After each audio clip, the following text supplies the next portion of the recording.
মরবো। কুরুক্ষেত্রের মাঠে সবাই মরে গেল, এখন আমি বেঁচে আছি, কিন্তু তুই তুই তোর দেহের মধ্যে এখনো প্রাণ আছে। বল তুই তুই তুই তুই কার ছেলে?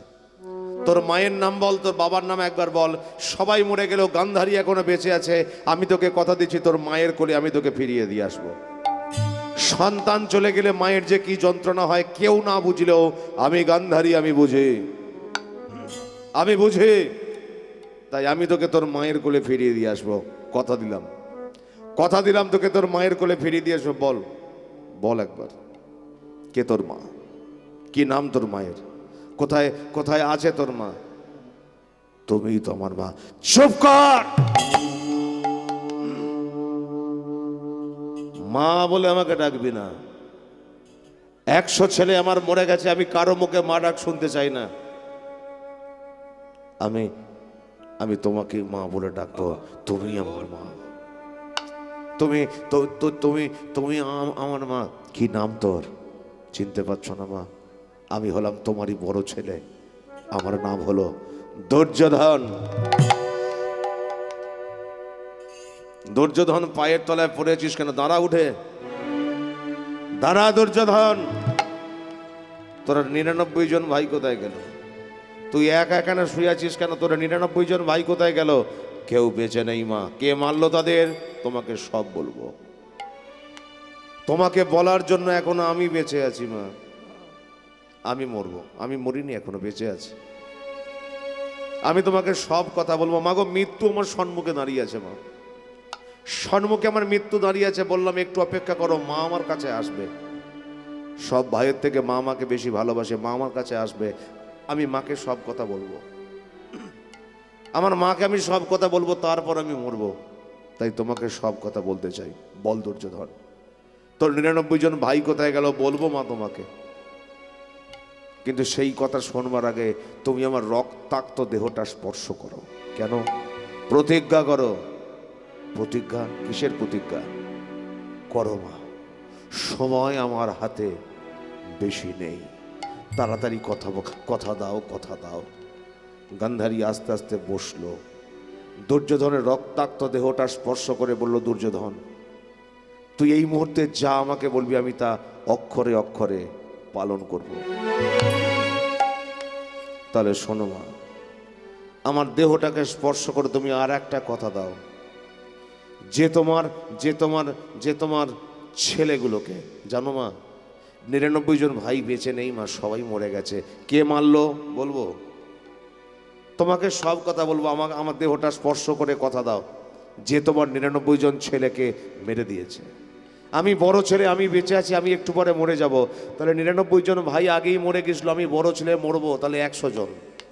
এই 100টা ছেলেকে যে মৃত্যুর করে ঠেলে দিয়েছে, তোমার সাজানো সংসারে যে দমকা বাতাসে ধূলিসাৎ করে দিয়েছে, তোমার সুখের প্রদীপগুলো যে নিভিয়ে দিয়েছে, প্রতিজ্ঞা করো মা, কোনোদিন যদি সেই ব্যক্তি তোমার চোখের সামনে আসে, কোনোদিন যদি সেই ব্যক্তি তোমার কাছে আসে, তাকে তুমি তীব্র অভিশাপ করবে।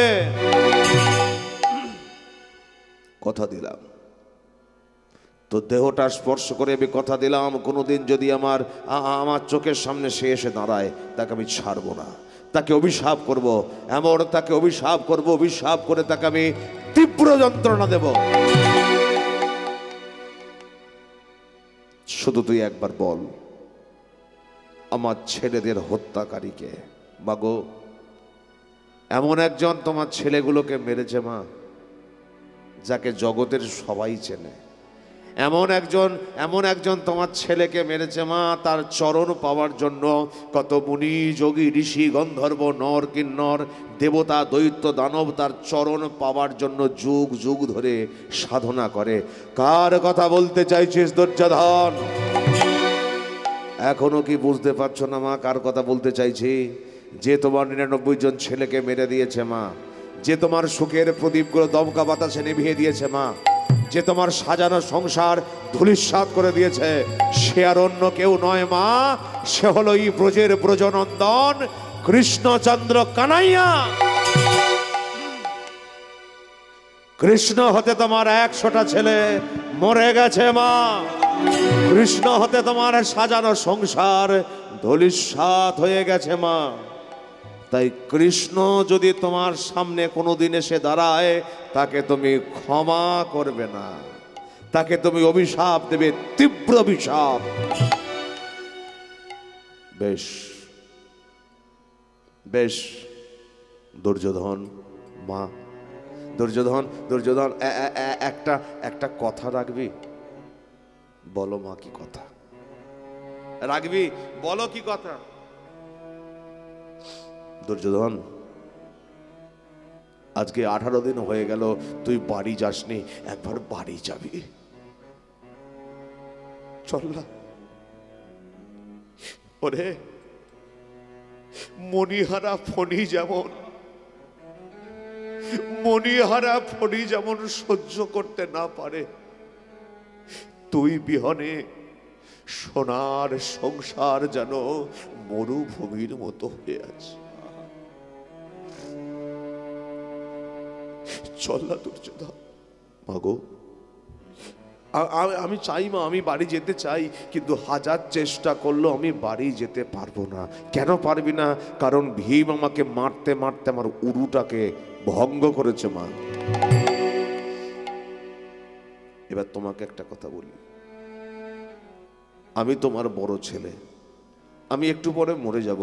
এই মৃত্যু পথের যাত্রী একটা, এই সন্তান একটা কথা বলবে, কথা তুমি রাখবে মা? বল কি কথা? মাগো, তুমি আমার মা, শেষবারের মতো আমাকে একবার কোলে নেবে?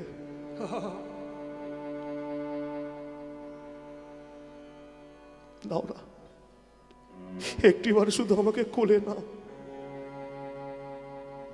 দুর্যোধনের মাথাটা গান্ধারী কোলে তুলে নিয়েছে। ও মা, একটু একটু জল দাও। ভাবুন মা, যতজন বাবা মা এখানে বসে আছেন, প্রত্যেকের মনে একটা বাসনা, প্রত্যেকের মনে বাসনা যে আমরা যখন মরবো নিজের সন্তানের হাতে জল খেয়ে মরবো। কিন্তু ভাবুন, গান্ধারী এমন কপাল, তার বড় ছেলে মরতে বসেছে, তাকে বলছে একটু জল দাও, আমি তোমার হাতে জল খেয়ে মরবো। ভাবো মা, হৃদয়টা কতটা পাষাণ করলে, হৃদয়টা কতটা কতটা কঠিন করলে, তবে মৃত্যু পথের যাত্রী সন্তানের কথাটা কান দিয়ে শোনা যায়। কিন্তু দুর্যোধন, জল তোকে আমি দেব, কিন্তু এই কুরুক্ষেত্রের মাঠে জল আমি কোথায় পাবো? কেন মা, তোমার তোমার তোমার চোখ থেকে যে জল পড়ছে, ওই জল একটু আমাকে দাও। দাও না মা, একটু জল আমাকে দাও।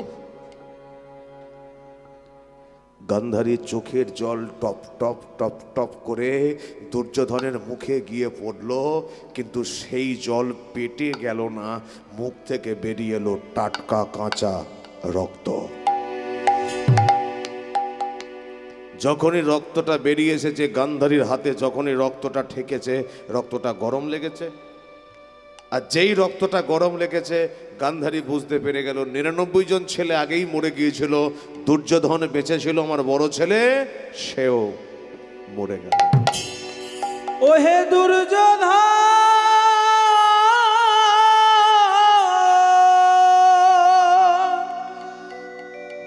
ওরে আমার নয়নের মনে, ওরে আমার সাগরে ছেঁচা মানে, একেবারে সারা দে।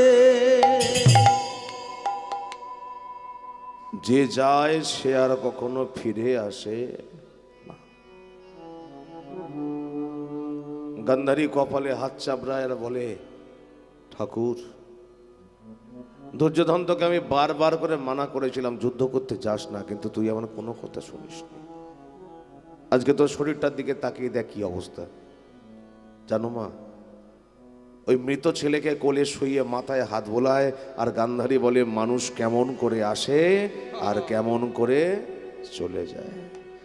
ও যে খাঁচার ভিতর অচিনে পাখি পাখি কেমনে আসে যায়। ও সে খাঁচার ভিতর অচেনে পাখি কেমনে আসে যায়।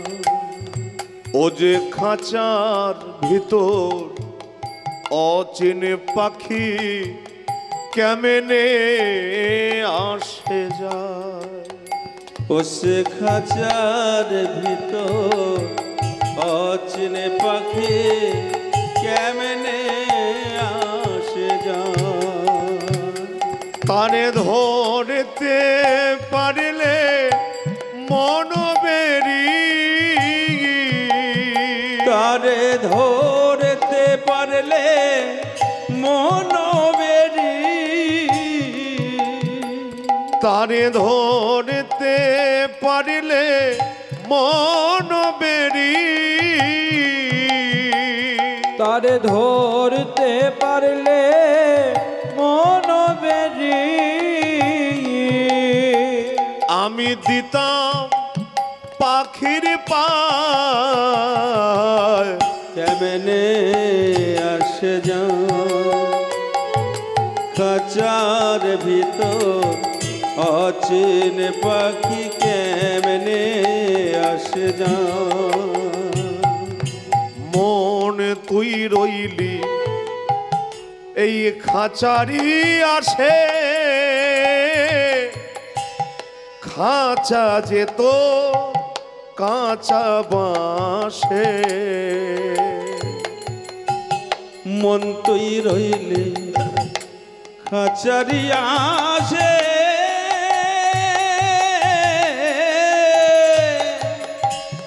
কাঁচা যেত কাঁচা বাসে।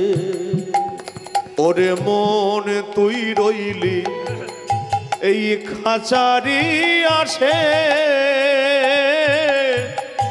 এই খাঁচা যেত কাঁচা বাঁশে। মন তুই রইলে খাঁচারি আসে, খাঁচা যেত রে কাঁচা বাসে। ওরে একদিন খাঁচা যাবে খসে, ওরে একদিন খাঁচা যাবে খসে, একদিন খাঁচা যাবে খসে। ওরে একদিন খাঁচা যাবে খসে। ফকির লালন ভেবে কয় কেমনে আসে যায়। ও সে খাঁচার ভিতর আজ পাখি কেমনে আসে যায়। খাঁচার ভিতর অচেনে পাখি কেমনে আসে যায়। হরি বল হরি বল হরি বল। হে ভক্তমণ্ডলী ভক্তিমতী মায়েরা, লক্ষ্য করো মা, একটা মা সব পারে। এই যে মা, একটা মা সব কিছু পারে। দেখবেন কোনো সন্তান জন্ম দিয়ে যদি বাবা চলে যায় বা বাবা মারা যায়, একটা মা পারে সন্তানকে মানুষ করতে। পরের বাড়ি কাজ করে হোক, মাঠেতে কাজ করে হোক, মা পারে সন্তানকে মানুষ করতে। সন্তানের জন্য মা সব কিছু পারে। দেখবেন জগৎ সংসারে অনেক মা আছে, অনেক মা। ছেলের যতক্ষণ না খাওয়া হয় ততক্ষণ কিন্তু মা খেতে পারে না। ছেলেকে খেতে দেয়, তারপর মা খায়। কোনোদিন যদি ছেলের একটু বেশি খিদে থাকে, মায়ের ভাগের ভাতটা যখন ছেলে খেয়ে নেয়, মা কিন্তু কাউকে জানতে দেয় না। মা কি করে? মা এক গ্লাস জল খেয়ে নিজের ক্ষুধাটাকে নিবারণ করে, ছেলের ক্ষুধাটা পূরণ করে মা শান্তিতে ঘুমায়। সন্তানের জন্য মা সব পারে, সব পারে। আজকে গান্ধারী মনে মনে ভাবলো, আমি ছেলের জন্য সব পারি, আমার 99 জন ছেলে মরে গেছে, কোনো ছেলের দেহটা আমি সদ্গতি করতে পারিনি। 99 জন ছেলের দেহ আমি সদ্গতি করতে পারিনি। বড় ছেলে যখন আমার কাছেই মরল, এর দেহটা আমি সদ্গতি করব। হ্যাঁ, আমি মা, আমি সব পারি। আমি ছেলের জন্য কাঠ কুড়াবো, আমি ছেলের জন্য চিতা সাজাবো। গান্ধারী কুরুক্ষেত্রের মাঠে ঘুরে ঘুরে কাঠ কুড়িয়েছে, কাঠের উপর কাঠ দিয়ে চিতা সাজিয়েছে, সেই চিতার উপরে দুর্যোধনকে তুলেছে। মা সব পারে। গান্ধারী কাঠ করিয়েছে, গান্ধারী চিতা সাজিয়েছে, চিতার ওপর ছেলেকে তুলেও দিয়েছে। কিন্তু এবার যে কাজটা সেটা কিন্তু গান্ধারী পারবে না। মা কাঠ করিয়েছে, চিতা সাজিয়েছে, গান্ধারী মনে মনে ভাবলো আমি কাঠ কুড়াতে পারি, আমি চিতা সাজাতে পারি, চিতার ওপর ছেলেকে তুলে দিতেও পারি, কিন্তু এবার একজনের প্রয়োজন আছে। কেন, যে ছেলে মুখ দিয়ে আমাকে মা মা বলে ডেকেছে, যে ছেলে ওই মুখেতে একদিন আমি স্তনদুগ্ধ পান করিয়েছি, আমি সব পারলেও ওই ছেলের মুখে আগুন দিতে পারবো না। তাই ছেলের মুখাগ্নি করার জন্য একজনের প্রয়োজন আছে। দেখি কুরুক্ষেত্রের মাঠে কেউ বেঁচে আছে কিনা। গান্ধারী কুরুক্ষেত্রের মাঠে চিৎকার করে ডেকে উঠল, কুরুক্ষেত্রের মাঠে কেউ বেঁচে আছো? কেউ একটু আমাকে সাহায্য করবে? গান্ধারী যে চিৎকার করে ডেকে উঠল, বুঝতে পারলো তারই পেছন দিকে দাঁড়িয়ে কেউ একজন খিলখিল করে হেসে উঠেছে। গান্ধারী মনে মনে ভাবে, কে এমন মূর্খ, কে এমন মূর্খ, কে এমন অশিক্ষিত। আমার 100টা ছেলে মরে গেল, 100টা ছেলে আমার মরে গেল, আমি পাগলিনি, আমি উন্মাদিনী, তারপরে আমার পেছনে দাঁড়িয়ে কি এমন করে খিলখিল করে হাসে। কে সে? হে ভক্তমণ্ডলী, ভক্তিমতী মায়েরা, গান্ধারী চিৎকার করে বলে উঠল, কে এমন মূর্খ, কে এমন অশিক্ষিত, আমার 100টা ছেলে মরে যাবার পরেও আমার পেছনে দাঁড়িয়ে খিলখিল করে হাসে? আমি তোমাকে চোখের দেখা দেখতে চাই। পেছন দিক থেকে বলতে শুরু করলো, হাজার চেষ্টা করলো তুমি আমাকে দেখতে পাবে না, হাজার হাজার হ্যালোজিন যদি আমার দিকে মেরে দাও তবু তুমি আমাকে দেখতে পাবে না, কিন্তু আমি তোমার সামনে আছি, আমি তোমার সামনে আছি, পেছনে আছি, ডায়ে আছি, বাঁয়ে আছি, আমি হাওড়া জেলায় আছি, আমি 24 পরগনায় আছি, আমি মেদিনীপুরে আছি, আমি মালদায় আছি, মুর্শিদাবাদে আছি, সমগ্র পৃথিবী জুড়ে আমি প্রকট হয়ে আছি। কিন্তু কে তুমি? আমি তোমাকে দেখতে চাই, পাণ্ডিত্যের দ্বারা আমাকে দেখা যায় না, তুমি কতগুলো ডিগ্রি অর্জন করেছো তার দ্বারা তুমি আমাকে দেখতে পাবে না, তুমি কতটা জ্ঞান অর্জন করেছো, বিদ্যা অর্জন করেছো তার দ্বারা তুমি আমাকে দেখতে পাবে না। আমাকে দেখার জন্য ডিগ্রি লাগে না, আমাকে দেখার জন্য পাণ্ডিত্য লাগে না, আমাকে দেখার জন্য একটাই জিনিস লাগে, সেটা হলো কৃষ্ণ প্রেম আর কৃষ্ণ ভক্তি। তুমি আমাকে দেখতে চাও, চোখের বাঁধনটা তুমি একবার খোলো। যেই গান্ধারী চোখের বাঁধনটা খুললো, দেখলো তারই সম্মুখে দাঁড়িয়ে আছে পরম পুরুষোত্তম ভগবান শ্রীকৃষ্ণ। আর যেই কৃষ্ণকে দেখে উঠেছে, দেখা মাত্রই গান্ধারীর সর্বাঙ্গ থরথর করে কাঁপতে শুরু করেছে। যেই কৃষ্ণকে দেখেছে, দেখা মাত্রই সর্বশরীরের রোমগুলো সোজা হয়ে দাঁড়িয়েছে। কৃষ্ণ তুমি? সবাই তোমাকে বলে তুমি নাকি ভগবান, সবাই তোমাকে বলে তুমি নাকি জগন্নাথ, তুমি নাকি পতিত পাবন। কৃষ্ণ, সবাই তোমাকে বলে তুমি নাকি কৃপাময়, তুমি নাকি দয়াময়।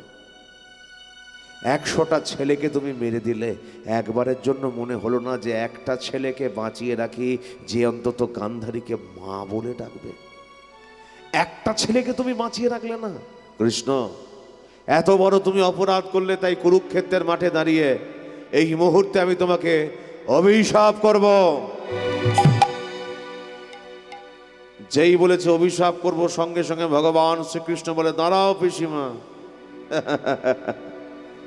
তুমি আমাকে অভিশাপ করবে কেন?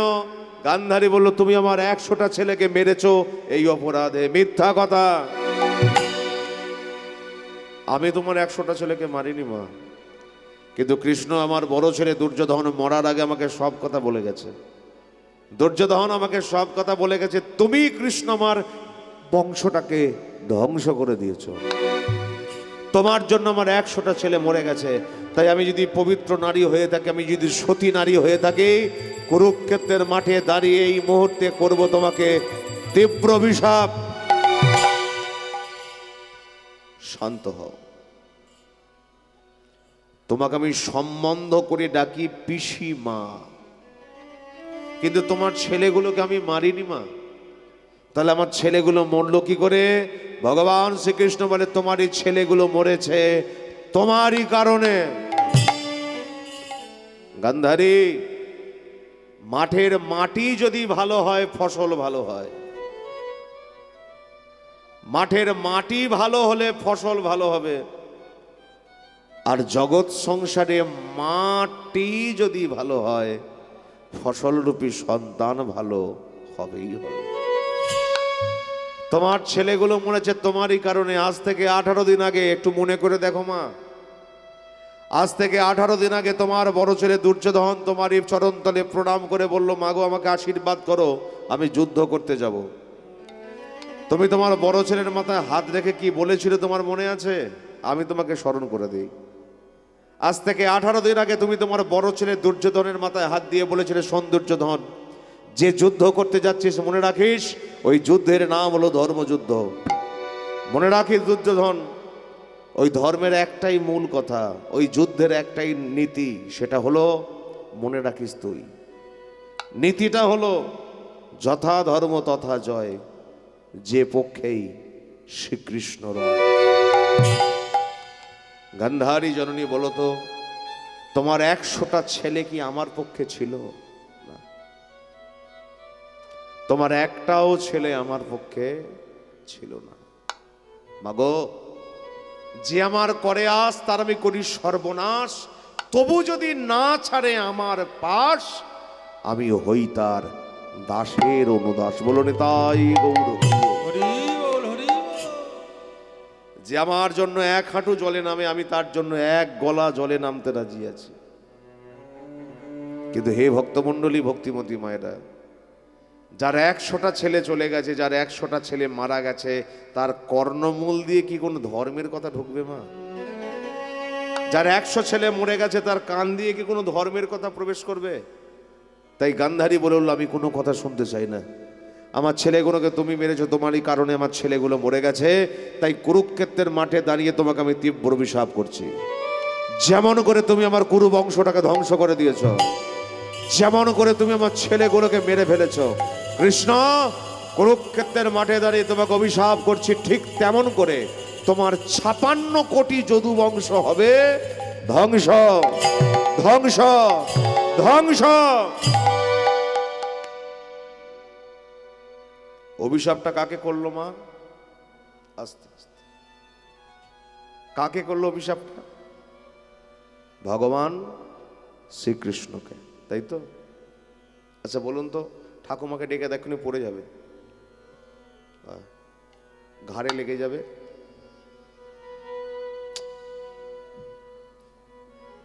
ঘরে অত সুন্দর বিছানা আছে, এখানে বসে ঘুমায় কেউ ছেঁড়া চটে?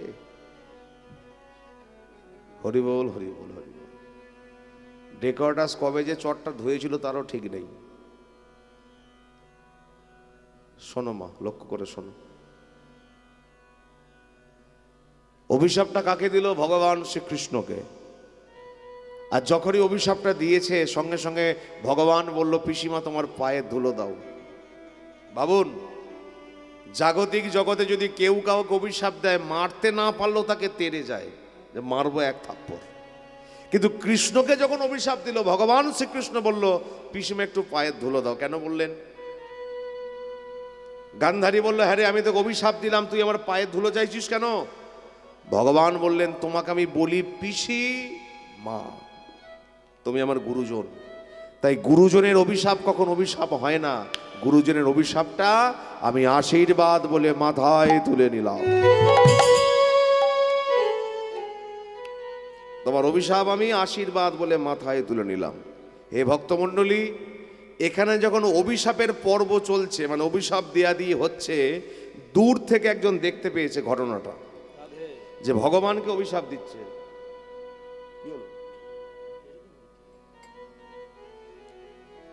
অভিশাপ যখন দেয়া দিয়ে হচ্ছে, একজন দূর থেকে দেখতে পেয়েছে। কে জানেন? যিনি দূর থেকে দেখতে পেলেন তিনি হলেন ভগবান শ্রীকৃষ্ণেরই এক ভক্ত, এক বন্ধু, নাম তার হলো উদ্ধব মহারাজ। আর উদ্ধব মহারাজ দেখতে পেয়েই সঙ্গে সঙ্গে ভগবানের কাছে এসেছে। ভগবানের কাছে এসে ভগবানের হাতটাকে ধরেছে। উদ্ধব বলে, ঠাকুর গো, যাদের জন্য এত কিছু করলে তারাই যখন তোমাকে অভিশাপ দিল, আর এ জায়গায় থেকে লাভ নাই, একেবারে কৃপা করে চলো প্রভু সেই দ্বারকা ভবনে। উলুধ্বনি মায়েরা, উলুধ্বনি। চলো প্রভু সেই দ্বারকা ভবনে, একবার কৃপা করে চলো প্রভু দ্বারকা ভবনে, একবার কৃপা করে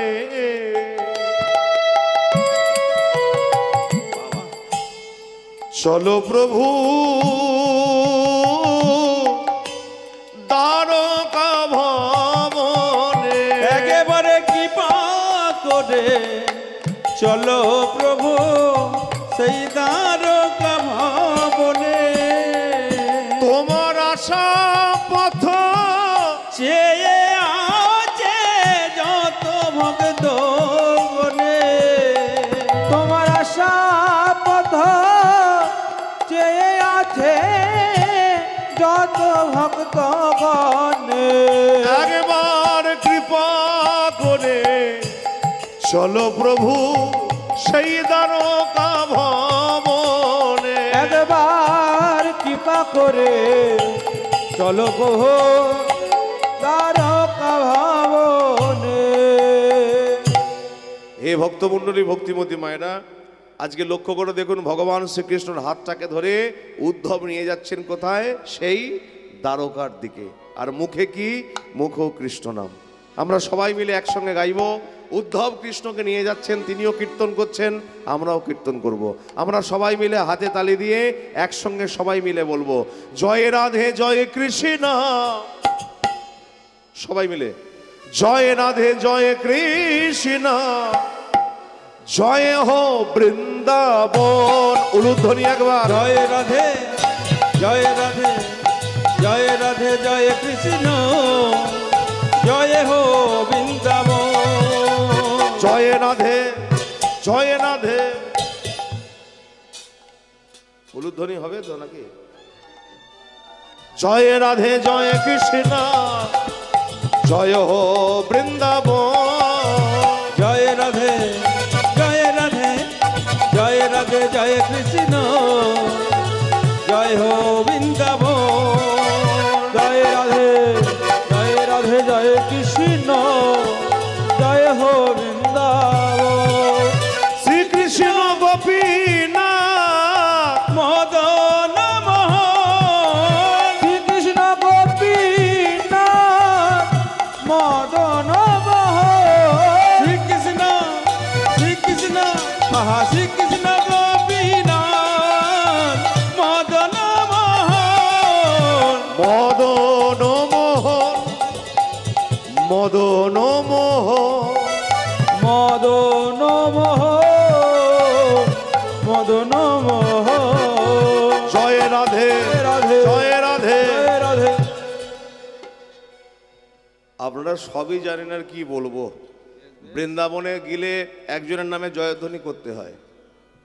কার নামে তো জানেন আপনারা সবাই, তো তার নামে একটু করা যাবে কি মায়েরা? করা যাবে তো? কারণ পরবর্তী রাসলীলা আছে, আপনারা জানেন ভালো করে, তখন তো যা হবার হবেই। হ্যাঁ, তো একটু হোক নাকি? তার নামে জয়ধ্বনি করা যাক সবাই মিলে। বলো বৃন্দাবন মে, বৃন্দাবন মে। না, ভোল্টেজ ডাউন করে যাচ্ছে। হ্যাঁ, ভোল্টেজ একটু তুলতে হবে, ভোল্টেজ একটু বাড়াতে হবে। বলো বৃন্দাবন মে, বৃন্দাবন মে, বৃন্দাবন মে।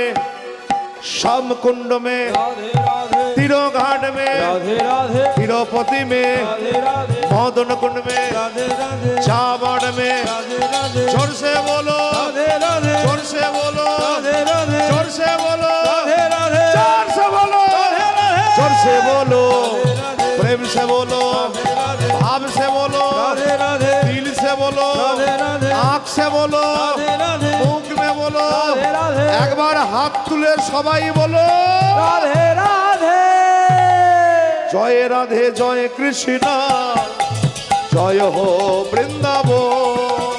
जय राधे आहा जय राधे जय कृष्ण जय हो वृंदावन जय राधे जय कृष्ण जय हो वृंदावन श्री कृष्ण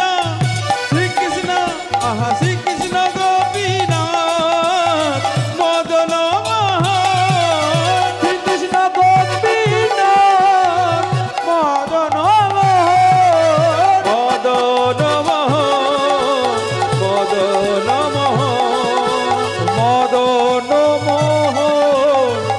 मदन জয় রাধে জয় কৃষ্ণ, জয় হো বৃন্দ। উলুধ্বনি একবার जय हरि बोल। कृष्ण जय हो वृंदावन जय राधे जय कृष्ण जय हो वृंदावन বলিয়ে বৃন্দাবন ধাম কি, जय हो ভগবান শ্রী কৃষ্ণ চন্দ্র কি। जय हो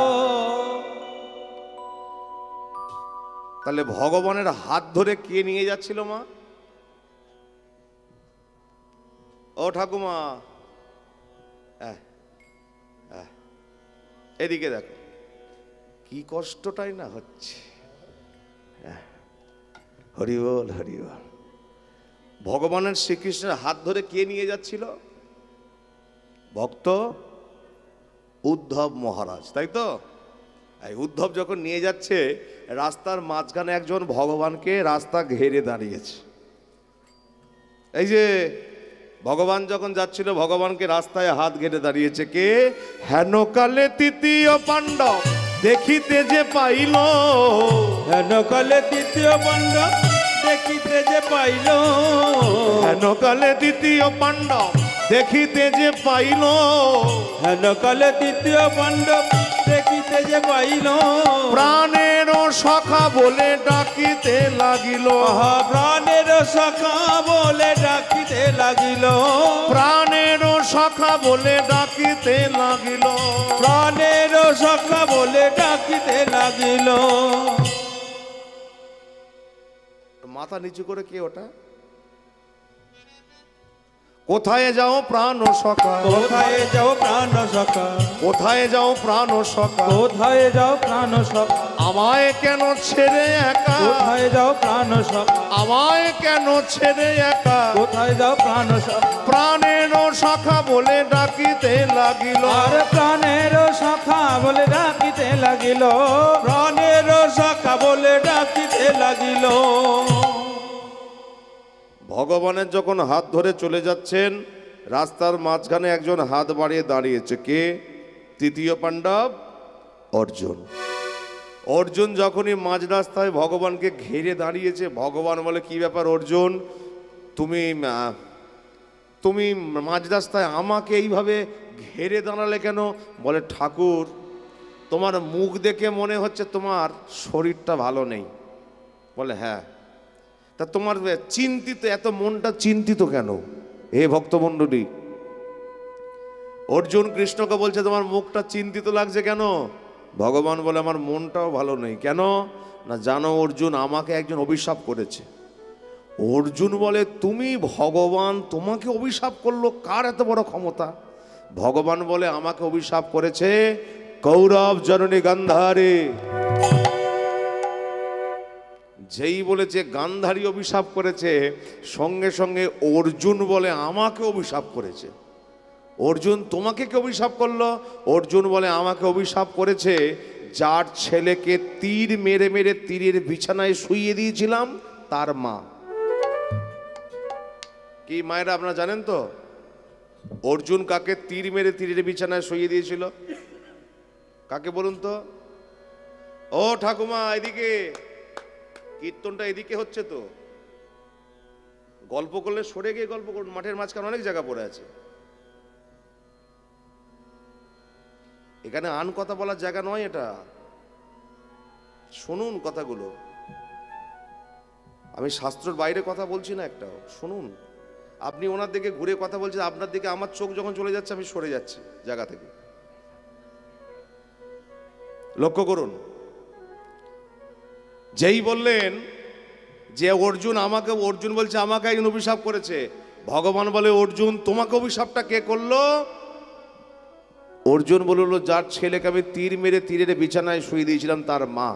তাহলে অর্জুন কাকে তীর মেরে তীরের বিছানা করে দিয়েছিলেন? যিনি অন্য কেউ নয়, তার নাম হলো ভীষ্ম, পিতামহ ভীষ্ম, যার বড় বড় সাদা সাদা দাড়ি, সাদা সাদা বড় বড় চুল। আর এই ভীষ্মের মায়ের নাম হলো গঙ্গা। তাহলে অর্জুনকে অভিশাপটা কে করলো? অর্জুনকে অভিশাপ করলো ভীষ্ম জননী গঙ্গা। ভগবান বলে অর্জুন তোমাকে অভিশাপটা কি বলে করেছে? অর্জুন বলে গঙ্গা আমাকে অভিশাপ করেছে, তার ছেলেকে যেভাবে মেরেছি আমার ছেলে নাকি আমাকে মারবে। ভক্তমণ্ডলী মায়েরা, ভগবান শ্রীকৃষ্ণ বলে অর্জুন তাহলে তোমার ছেলে পুলে আছে তো? অর্জুন একটু মাথায় হাত দিয়ে বলে সখা আমার তো ছেলে পুলে একটাও নেই, যা ছিল সব কুরুক্ষেত্রের মাঠে শেষ হয়ে গেছে। অর্জুন ভালো করে ভেবে বলছো, বলে আরে বাবা আমার ছেলে আমি জানবো না? কি আধার কার্ড ভোটার কার্ড সব তো আছে, আমি জানবো না?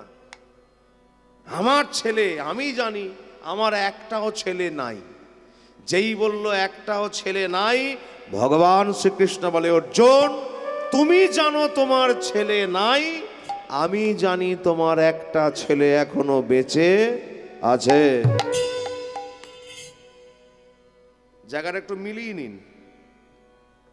যার ছেলে সে বলছে আমার ছেলে নাই, কিন্তু ভগবান বলছে তোমার একটা ছেলে এখনো বেঁচে আছে। তাহলে জায়গার মধ্যে একটা রহস্য লুকিয়ে আছে। এই জন্য হরিনাম শুনতে আসা হয়। হরিনামটা ধেই ধেই করে নাচ গান করবার জন্য নয়। এই যে দেখুন একটা জটলার মধ্যে পেকে আছে, এই যে জটলা পাকিয়ে আছে, এটাকে উদ্ঘাটন করতে হবে। কেন? অর্জুনের ছেলে, তারই ঔরসজাত সন্তান, সে বলছে আমার ছেলে নেই, কিন্তু ভগবান বলছে একটা ছেলে আছে।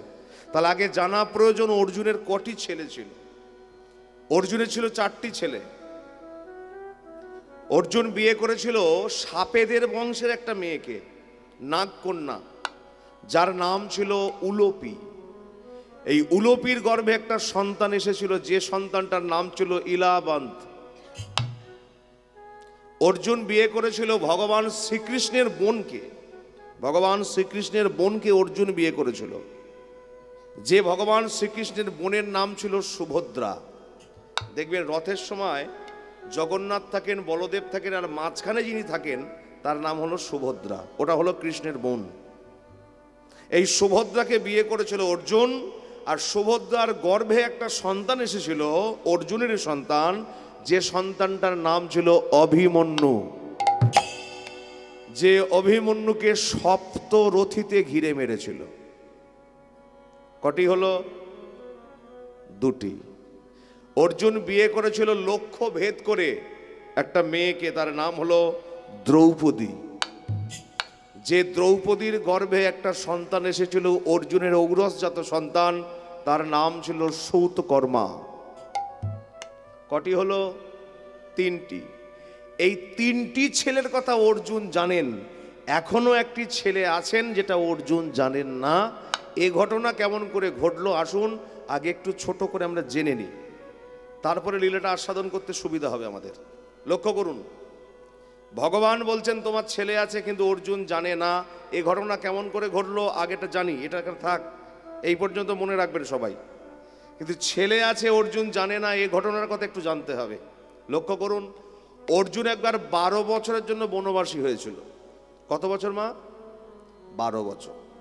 এই 12 বছরের জন্য অর্জুন বনবাসী হয়ে ওই জঙ্গলের মধ্যে ঘুরছে। খাচ্ছে কি?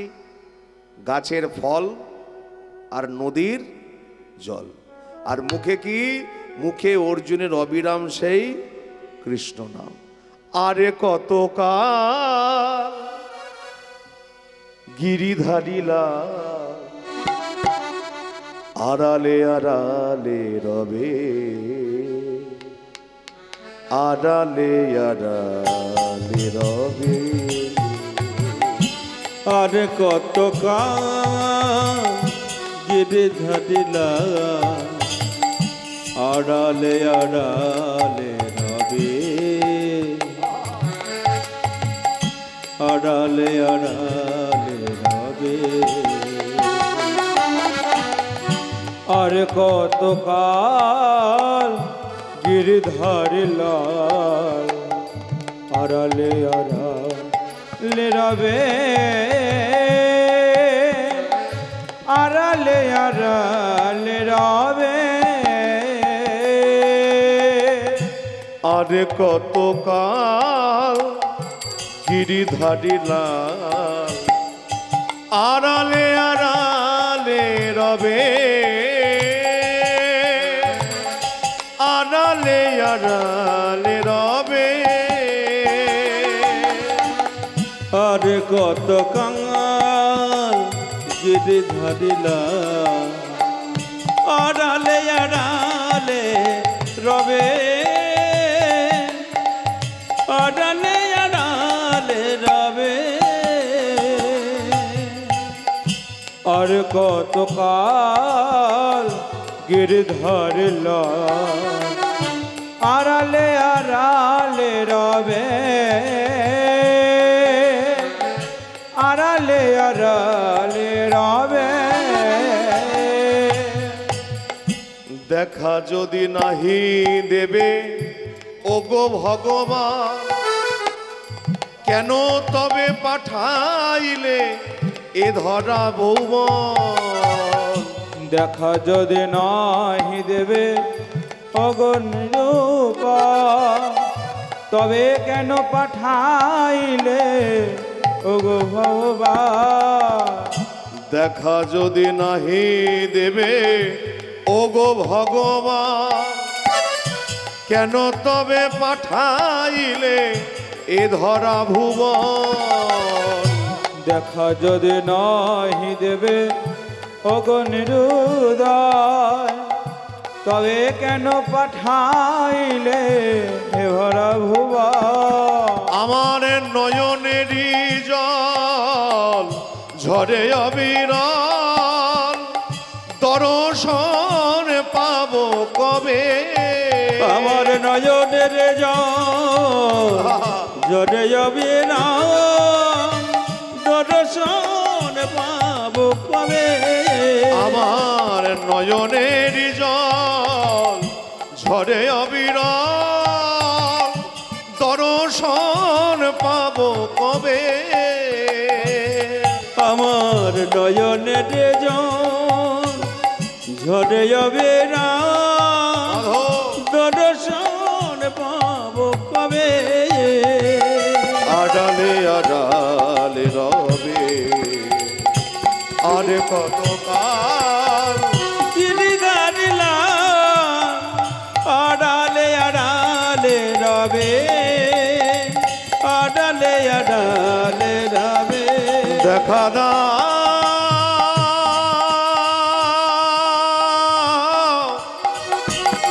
দেখা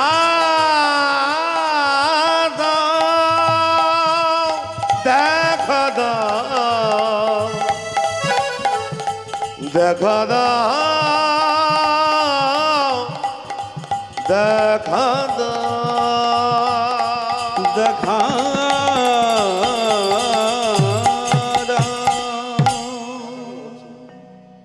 জয় রাধে, জয় রাধে, জয় রাধে।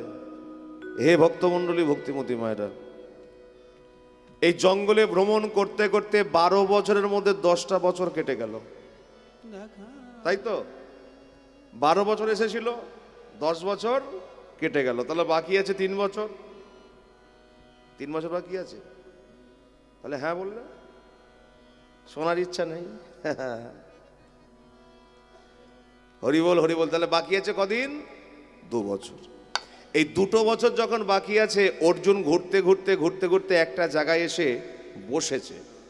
জঙ্গল তো, এখন যেমন পিচ রাস্তা ঢালাই রাস্তা তখন তো ছিল না, দুপাশে জঙ্গল, মাঝখানে রাস্তা।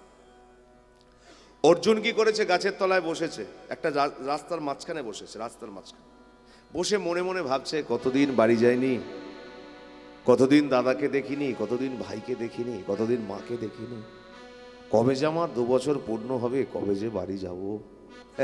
এই ভাবতে ভাবতে ভাবতে ভাবতে অর্জুন ঘুমিয়ে পড়েছে। অর্জুন যে জায়গাটায় বসলো, জায়গাটা কোথায় একটু বলি আপনাদের। জায়গাটা হলো এখানে কোথাও নয়, আপনারা জানেন সবাই ভালো করে যে আষাঢ় মাসের 7 তারিখ সনাতন ধর্মে, আষাঢ় মাসের 7 তারিখ আমাদের একটা ব্রত হয় সনাতন ধর্মে। ব্রতটা কি বলুন তো? অম্বুবাচী বলা হয়, দেখবেন অম্বুবাচী। এই অম্বুবাচী ব্রততে সমস্ত দেবীর পূজা বন্ধ হলেও একটি দেবীর পূজা হয় বিশেষ করে। কোন দেবী? সেটা হলো মা কামাখ্যা দেবী, যেখানে তন্ত্র সাধনা করা হয়, কামাখ্যা। দেখবেন যদি কোনোদিন যান আপনারা, আসামে অবস্থিত, আসাম খুব ধুমধাম করে পূজা হয় কামাখ্যা। তো কামাখ্যা দেবী যেখানে আছেন তার পাশেই একটা রাজ্য আছে, যে রাজ্যটার নাম হলো মণিপুর। ওই মণিপুর, নাগাল্যান্ড সব আছে পাশাপাশি। ওই মণিপুর রাজ্য, আজকে অর্জুন এসে যে জায়গাটায় রাস্তার মাঝখানে বসেছে সে জায়গাটা হলো মণিপুর।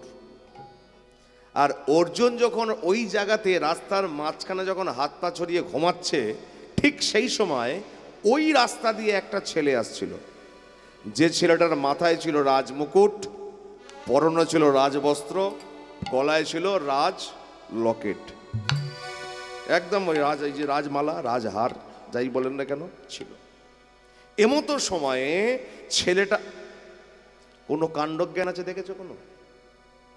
না না, বলছি কোনো কাণ্ডজ্ঞান আছে?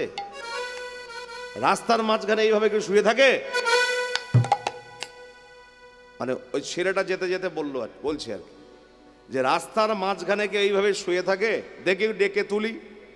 এখন অর্জুন যখন ঘুমাচ্ছে, অর্জুনকে এবার ডেকে তুলতে শুরু করেছে, এই এই ওঠো ওঠো। এখন অর্জুন তো ঘুমাচ্ছিল, অর্জুনের কাঁচা ঘুম। এখন আপনারা বিচার করে বলুন, কাঁচা ঘুম ভেঙে গেলে কেমন যন্ত্রণা হয়। ওই যে ঠাকুমা ঘুমাচ্ছে, আমি যদি বলি ঠাকুমা তুমি কেন ঘুমাচ্ছ, ঠাকুমা কি বলবে? তুমি কীর্তন করতে এসছো, কীর্তন করো, আমি ঘুমাচ্ছি, তোমার বাপের কি? তাহলে কাঁচা ঘুম ভেঙে গেলে সবার একটা যন্ত্রণা হয়। তাই অর্জুনকে যখন ডেকেছে, অর্জুনেরও একটা কষ্ট হচ্ছে।